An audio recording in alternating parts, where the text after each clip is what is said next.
నమస్కారం వి digital news కి స్వాగతం ముందుగా హెడ్లైన్స్ చూద్దాం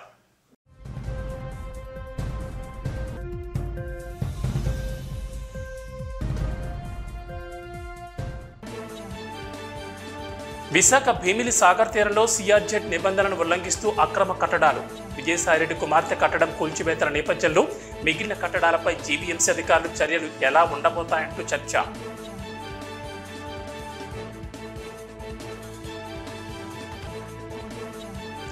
విశాఖలో ఇసుక రీచ్లు ఏర్పాటు చేయాలంటూ డిమాండ్ చేసిన క్వారీ లారీ యజమానుల సంఘం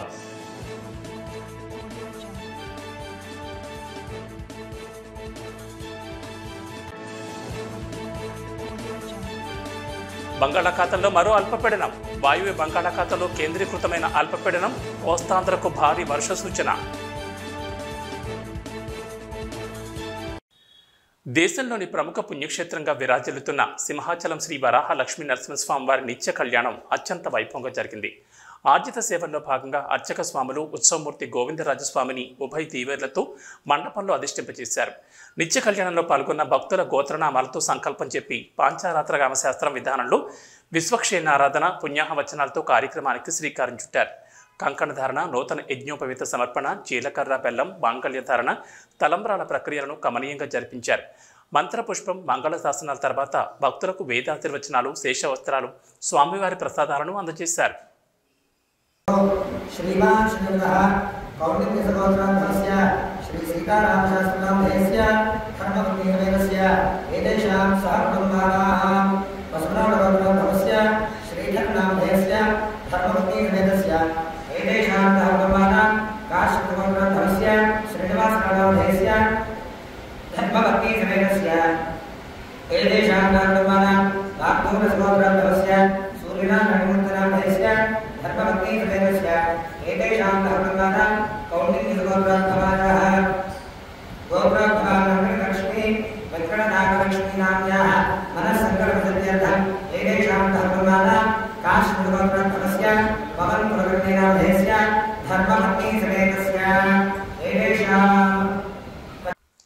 ఉపాధ్యాయ వృత్తిలో చేరినప్పటి నుంచి సమాజంలో చాలా మార్పులు వచ్చాయని, మారే కాలంతో పాటు ఉపాధ్యాయుల్లో మార్పులు రావాలని విశాఖ పార్లమెంట్ సభ్యులు ఎం శ్రీభరత్ ఉపాధ్యాయులను ఉద్దేశించి పేర్కొన్నారు. డాక్టర్ సర్వేపల్లి రాధాకృష్ణన్ జయంతి సందర్భంగా జిల్లా స్థాయి గురు పూజోత్సవం వేడుకలు వెంకోజీపాలెం వద్ద గల సీఎంఆర్ ఫంక్షన్ హాల్లో విద్యాశాఖ ఆధ్వర్యంలో నిర్వహించారు. ఈ కార్యక్రమానికి ముఖ్య అతిథిగా ఎంపీ భారత్ పాల్గొని జ్యోతి ప్రజ్వలన చేసి సర్వేపల్లి విగ్రహానికి ఎమ్మెల్యే వెలగపూడి రామకృష్ణబాబు, జిల్లా కలెక్టర్ ఎంఎన్ హరీందర్ ప్రసాద్తో కలిసి పూలమాలలు వేసి నివాళులర్పించారు. ఈ సందర్భంగా ఎంపీ మాట్లాడుతూ దేశవ్యాప్తంగా 60% మంది 30 ఏళ్ల లోపుగల యువకులేనని అన్నారు. అయితే వస్తున్న యువతలో నైపుణ్యం కొరబడుతోందని, అందువలన విద్యా నైపుణ్య ప్రమాణాలు పెంచేలా దృష్టి సారించారన్నారు. అలాగే ప్రభుత్వ పాఠశాలలో విద్యార్థుల సంఖ్య తగ్గుతోందని, గత 5 ఏళ్లలో 10 లక్షల మంది విద్యార్థులు తగ్గినట్లు గుర్తు చేశారు. మంచి విద్యాబోధన ఉంటే విద్యార్థులు పెరుగుతారని, అలాగే మంచి ఉపాధ్యాయులు విద్యార్థులకు జీవితాంతం గుర్తుండిపోతారని తెలిపారు. ఉత్తమ ఉపాధ్యాయులుగా పురస్కారాలు అందుకుంటున్న 82 మంది మిగిలిన టీచర్లకు స్ఫూర్తి కావాలని పిలుపునిచ్చారు. విద్యా వ్యవస్థలో మార్పులు తెచ్చి నాణ్యమైన విద్యను అందించాలని రాష్ట్ర విద్యాశాఖ మంత్రి ఆలోచనని, ఆ దిశగా కృషి చేస్తామని అన్నారు. ఆలోచించే తత్వం, ప్రశ్నించే తత్వం వచ్చేలా విద్యార్థులను తీర్చిదిద్దాలని ఆకాంక్షించారు.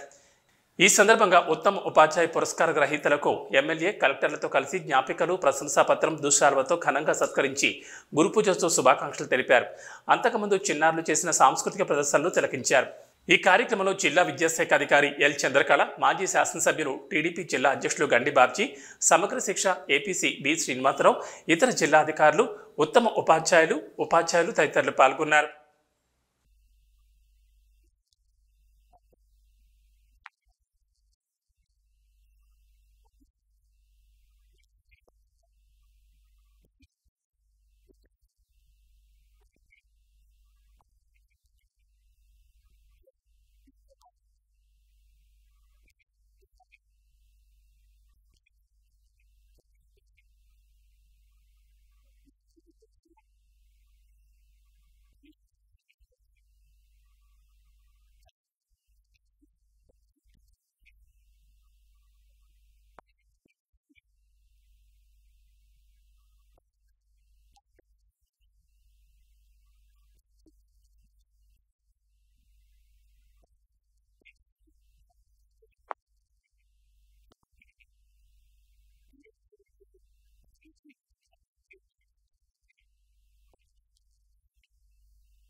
విశాఖ జిల్లా భీమిలి సముద్ర తీరంలో వైసీపీకి చెందిన రాజ్యసభ సభ్యుడు పి విజయసాయిరెడ్డి తన కుమార్తె నేహారెడ్డి ఆర్యాన్ రియల్టర్స్ ఎల్ఎల్పి సంస్థ పేరిట సముద్రం ఒడ్డున నిర్మించిన అక్రమ కట్టడాలను జీవీఎంసీ అధికారులు ఉదయం కూల్చివేశారు.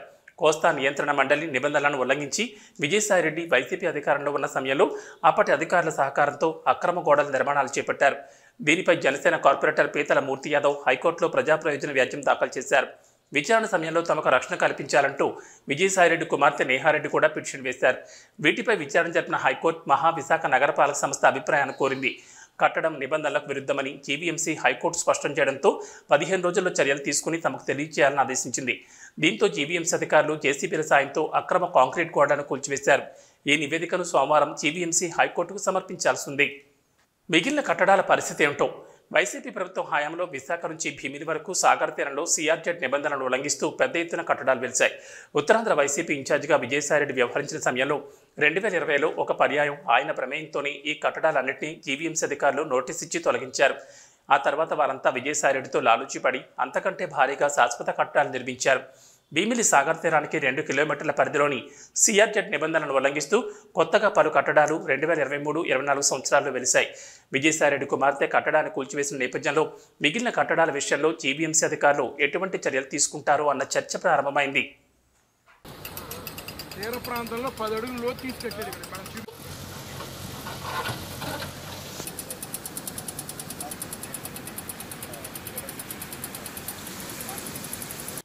సింహాచలం శ్రీ శ్రీ వరాహ లక్ష్మీ నరసింహస్వామివారి దేవస్థానం ఆలయ కార్యనిర్వహణాధికారి ఎస్ శ్రీనివాసమూర్తి ఆధ్వర్యంలో శ్రీ స్వామివారి కొండ దిగువన గల సంస్కృత ఉన్నత పాఠశాలలో డాక్టర్ సర్వేపల్లి రాధాకృష్ణన్ జయంతి సందర్భంగా గురు పూజోత్సవం కార్యక్రమం ఘనంగా నిర్వహించారు.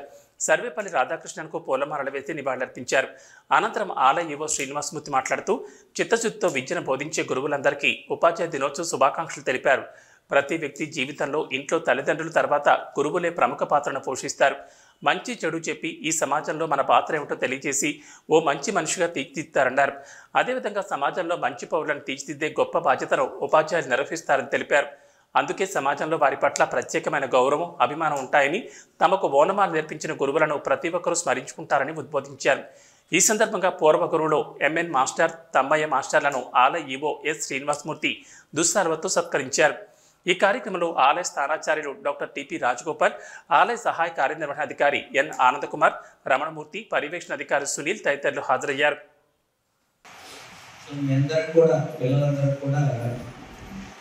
మనం ఒక ఇక్కడ ఈ స్కూల్ ఎవరు నడుపుతున్నారమ్మా?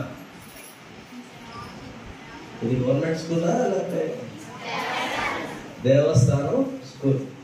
అంటే సింహాచల దేవస్థానం ఈ స్కూల్ నడుపుతా ఉంది. ఇక్కడున్న చాలామంది ఈ దేవస్థానంలో విద్యను అభ్యసించి ఎన్నో ఉన్నత స్థానాలకు కూడా వెళ్ళారు. అదేవిధంగా విజయనగరంలో ఎస్బీ హాస్టల్ అని ఉంది. అంటే బయట చదువుకునే పిల్లలందరికీ కూడా భోజన వసతి కల్పించడానికి అప్పట్లోనే పివిజి రాజు గారు ఈ హాస్టల్ని ఏర్పాటు చేశారు. ఇప్పటికే ఆ హాస్టల్ నడుపుతుంది. దాదాపు రమ్మాలని ఇంకా 420 మంది పైచిలకు పిల్లలకి అక్కడ మనం భోజన సదుపాయాన్ని దేవస్థానం ఫండ్స్తో అప్పటి రాజుగారు ఏర్పాటు చేసిన సౌకర్యాన్ని కూడా కొనసాగిస్తూ ఉన్నాం. విశాఖ జిల్లాలో ఇసుక క్వారీ రీచ్లను రాష్ట్ర ప్రభుత్వం వెంటనే ఏర్పాటు చేయాలని విశాఖ జిల్లా క్వారీ లారీ యజమానుల సంఘం కార్యదర్శి కర్రి వెంకట్రామ్ డిమాండ్ చేశారు. విజయ ప్రెస్ క్లబ్లో నిర్వహించిన మీడియా సమావేశంలో ఆయన మాట్లాడుతూ విశాఖపట్నం జిల్లాలో quarry lorry owners welfare association ఆధ్వర్యంలో సుమారు 1000 లారీలతో ఇసుక ట్రాన్స్పోర్ట్ చేస్తున్నామని గుర్తు చేశారు. ఇసుక రవాణా చేస్తూ 10,000 కుటుంబాల జీవనం కొనసాగిస్తున్నారని తెలిపారు. కానీ గత 5 నెలల నుంచి ఇటు శ్రీకాకుళం జిల్లాలో కానీ అటు రాజమండ్రి జిల్లాలో కానీ ఇసుక రీచ్లు అవ్వకపోవడం వల్ల తమ లారీలకు ఫైనాన్స్ కట్టలేక డ్రైవర్లకు జీతాలు ఇవ్వలేక చాలా ఇబ్బంది పడుతున్నామని ఆందోళన వ్యక్తం చేశారు. విశాఖపట్నంలో నివసిస్తున్న లారీ యజమానులు పడుతున్న ఇబ్బందుల కోసం వారి బాధలను ప్రభుత్వం అర్థం చేసుకుని సమస్య పరిష్కారం చేయాలని కోరారు. ఇసుక రవాణా మీద గత ప్రస్తుత ప్రభుత్వాలు ఆంక్షలు విధించారని విచారం వ్యక్తం చేశారు. 2014 నుంచి 2017 వరకు పొదుపు సంఘాల ద్వారా డిఆర్డీఏ పర్యవేక్షణలో ఇసుక రవాణా జరిగిందని, వినియోగదారులు లారీ యజమానులకి సౌలభ్యంగా ఆన్లైన్ విధానం ఉండాలన్నారు. వైసీపీ ప్రభుత్వం హయాంలో కూడా ఇసుక విధానం వల్ల ఇబ్బందులు పడ్డామన్నారు. కూటమి ప్రభుత్వం అధికారంలోకి వచ్చిన తర్వాత కూడా ఇసుక విధానం క్లిష్టంగా ఉందన్నారు. టోల్ గేట్లను పెంచిన కారణంగా ఇబ్బందులు పడుతున్నామని తెలిపారు.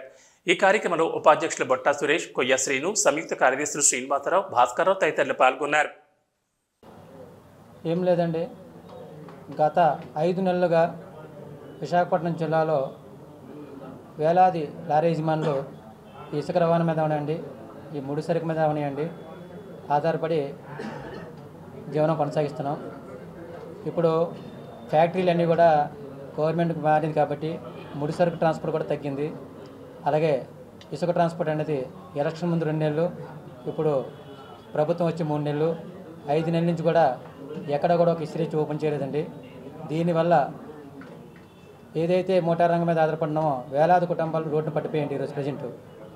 అలాగే ఆంధ్రప్రదేశ్ ఆర్థిక పరిస్థితి బాగాలేదని చెప్పి అందరికీ తెలిసిందే. కానీ ఇసుక మీద ఏదైతే గత గవర్నమెంటు టన్నుకి ఒక రేటు పెట్టి రవాణాదారుడికి ఇసుక అమ్మిందండి. రవాణాదారు నేరుగా ఏదైతే గవర్నమెంట్ ఛార్జీలు పెట్టిందో, రవాణా ఛార్జీ పెట్టిందో దానికి ఈ టన్ను రేటు కలుపుకొని సకాలంలో ప్రతి వినియోగదారునికి కూడా మా లారీల ద్వారా ఇసుక సరఫరా చేస్తాం. కానీ ఈరోజు ప్రభుత్వం రోజుకో స్టేట్మెంట్ ఇస్తుందండి. ఆన్లైన్ విధానం అని, బల్క్ డీడీలని. ఈ బల్క్ డీడీ కోసం చెప్తానండి, గతంలో ఈ బల్క్ డీడీలు ఎవరైతే గవర్నమెంట్ కాంట్రాక్ట్ ఉన్నారో, ఎవరైతే ప్రైవేట్ కాంట్రాక్ట్ ఉన్నారో వీళ్ళందరూ కూడా 15,000 టన్నులు, 20,000 టన్ను గవర్నమెంట్ అధికారులతో ఒప్పందం కుదుర్చుకొని తీసుకొచ్చేవారండి. ఈ బల్క్ డీడీల వల్ల ప్రతిదీ కూడా బ్లాక్ మార్కెట్ అయిపోయిందండి. ఏదైతే గవర్నమెంట్ రేటు బల్క్ డీడీకి టన్నుకి 300, 400 పెట్టేవారండి. కానీ బల్క్ డీడీలు లారీ యజమానులకే, ఎవరైతే ఈ కాంట్రాక్టర్ బిల్డర్స్ అలాగే గవర్నమెంట్ కాంట్రాక్ట్ ఉన్నారో ఒక్కొక్క డీడీ 25,000 నుంచి 30,000 అమ్మేవారండి. అప్పుడు కూడా ఇసుక రేటు పెరిగే ఉంది. ఇలాంటివి చాలా సమస్యలు ఎదురవుతూనే ఉన్నాయి. కాబట్టి మన ఆర్థిక పరిస్థితి బాగలేదు. 5 నెలల నుంచి ఇసుక రీచ్లు ఓపెన్ అవ్వలేదు. ఎక్కడో పొరుగు రాష్ట్రంలో ఒరిస్సాలోని దాదాపు 12 రీచ్లు అవుతున్నాయండి. ఒకప్పుడు ఆ రీచ్ల్లోని టన్నుకి 500 తీసుకునేవారండి. ఈరోజు 1,200 కలెక్ట్ చేస్తున్నారు. అంటే ఎంత ఇన్కమ్ అక్కడికి ఏపీగా, అంటే ఇక్కడ బతుకు జీవనం కొనసాగించలేక 250 కిలోమీటర్లు 300 కిలోమీటర్లు ఒరిస్సా నుంచి ఈరోజు ట్రాన్స్పోర్ట్ చేస్తున్నామండి. దాని మీద మేము ఇప్పుడు కూడా ఈరోజు విశాఖపట్నం జిల్లాలో టన్ను 2,000కి వెళ్ళిందండి. మనం జగన్ గారి టైంలోనే మాకు ఈ ఓవర్లోడ్ 2,000 ఉన్న రూపాయలు, ఓవర్లోడ్ 20,000 రూపాయలు చేశారు. వాటర్ ఫైన్ టన్నుకి 1,000 రూపాయలు ఫైన్ ఉండేది 2,000 చేశారండి. అది చాలా పెనుభారంగా మారింది మాకు. గతంలోని విజయవాడలో ఆటోనగర్లోని లోకేష్ గారు వచ్చినప్పుడు పెద్ద మీటింగ్ పెట్టారండి. ఆ మీటింగ్లో మా సాధక బాధలు చాలా చెప్పుకున్నాం. అలాగే గ్రీన్ ట్యాక్స్ అండి, మన సౌత్ రాష్ట్రాల్లో లేని గ్రీన్ ట్యాక్స్ మన ఆంధ్ర రాష్ట్రంలో ఉందండి. తమిళనాడులో తక్కువ, కేరళలో తక్కువ, కర్ణాటకలో తక్కువ. కాబట్టి అది 1,500 మేరకు మనకి గ్రీన్ ట్యాక్స్ ఉండేదండి. అటువంటిది బండి మోడల్ వేజీగా గ్రీన్ ట్యాక్స్ పెంచడం జరిగిందండి. అది 7,000 ఉంది, 20,000 ఉంది, 10,000 ఉంది. ఇలాగ మోడల్ ఓల్డ్ అయ్యే కొలది ఆ గ్రీన్ ట్యాక్స్ గతంలోనే మనకి సాగర్ నగర్ మన డిప్యూటీ సీఎం గారు వచ్చినప్పుడు పవన్ కళ్యాణ్ గారితో కూడా నా సాధక బాధలు చెప్పుకోవడం జరిగిందండి.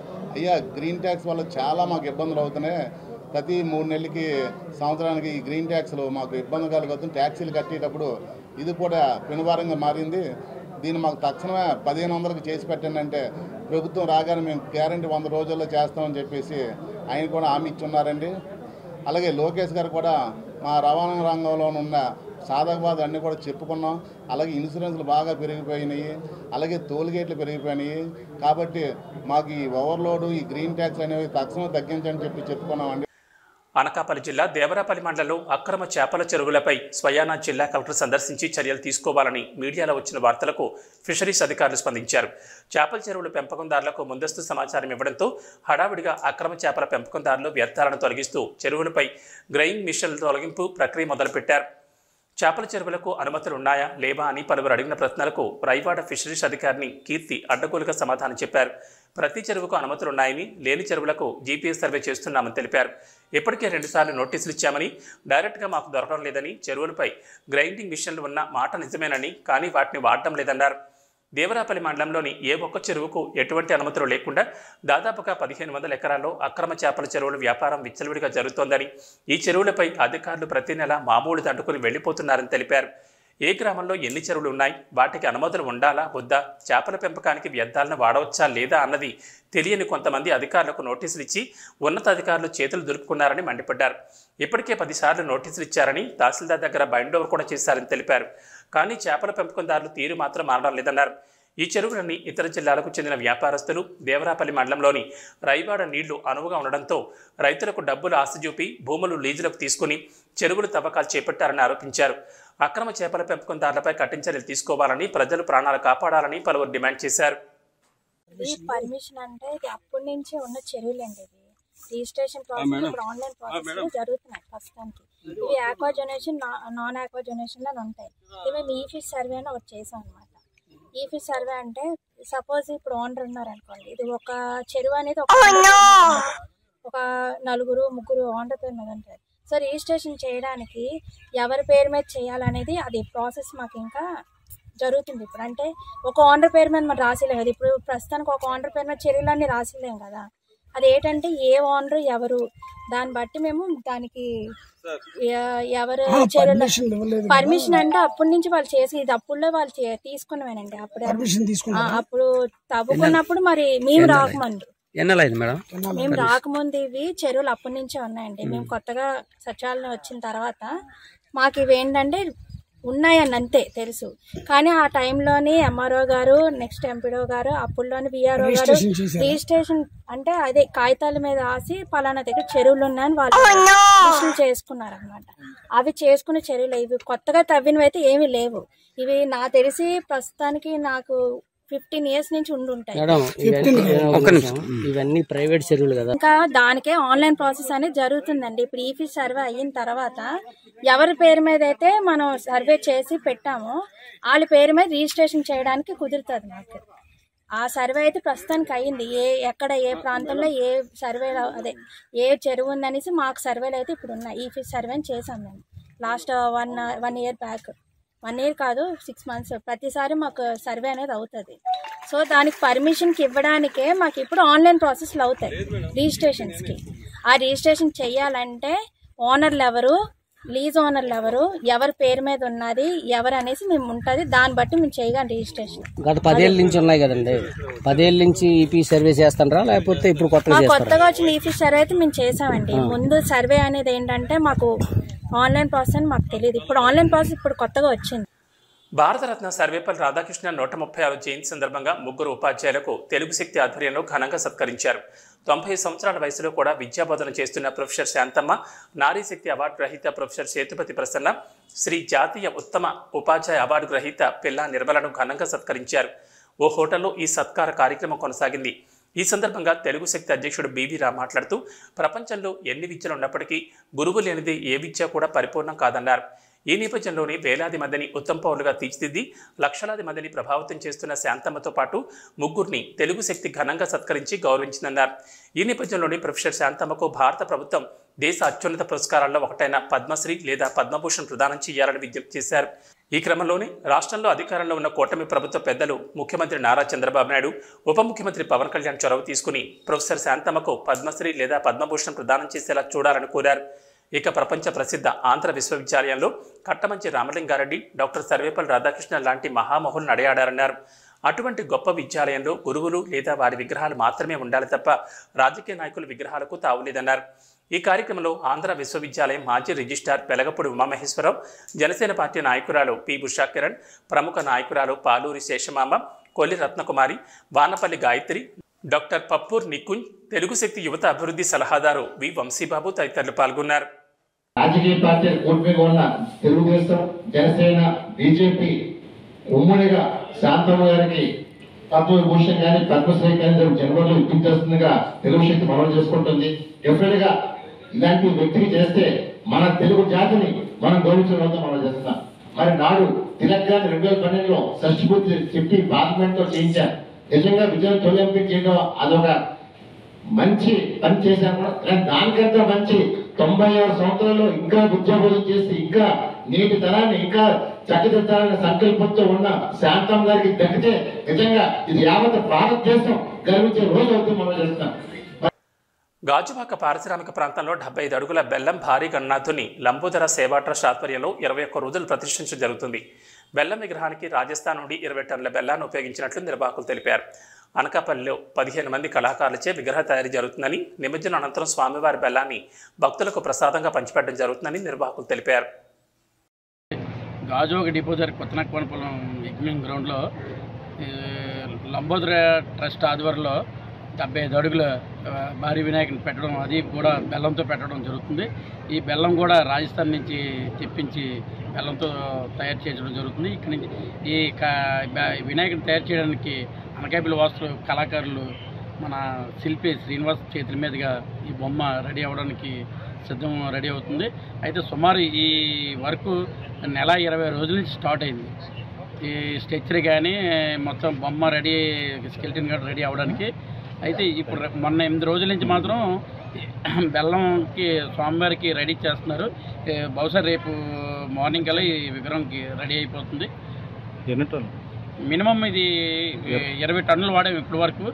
తర్వాత ఇది రేపు 7వ తారీఖు నుంచి 28వ తారీఖు వరకు 21 డేస్ 21 డేస్ పూర్తి చేసిన తర్వాత నిమజ్జనం రోజు స్వామివారికి అభిషేకం చేయించి ఆ బెల్లాన్ని భక్తులకు ప్రసాద రూపంలో ఇవ్వడానికి కమిటీ అందరూ కూడా డిస్ట్రిబ్యూట్ చేయడానికి సిద్ధమయ్యారు.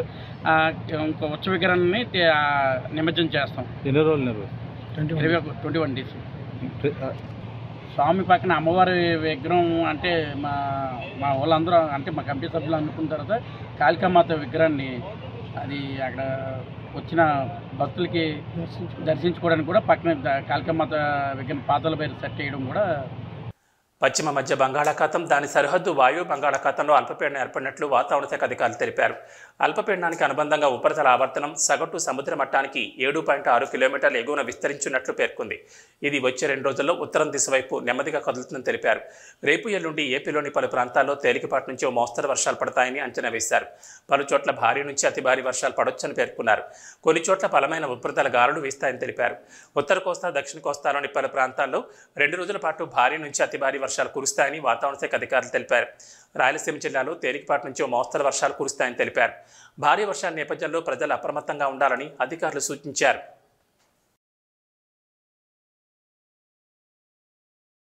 బులెటిన్ ముగించే ముందు హెడ్లైన్స్ మరోసారి.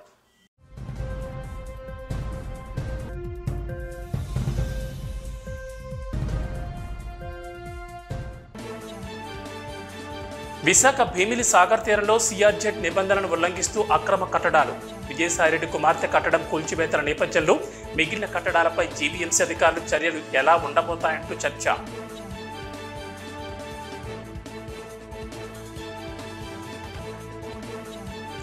విశాఖలో ఇసుక రీచ్లు ఏర్పాటు చేయాలంటూ డిమాండ్ చేసిన క్వారీ లారీ యజమానుల సంఘం.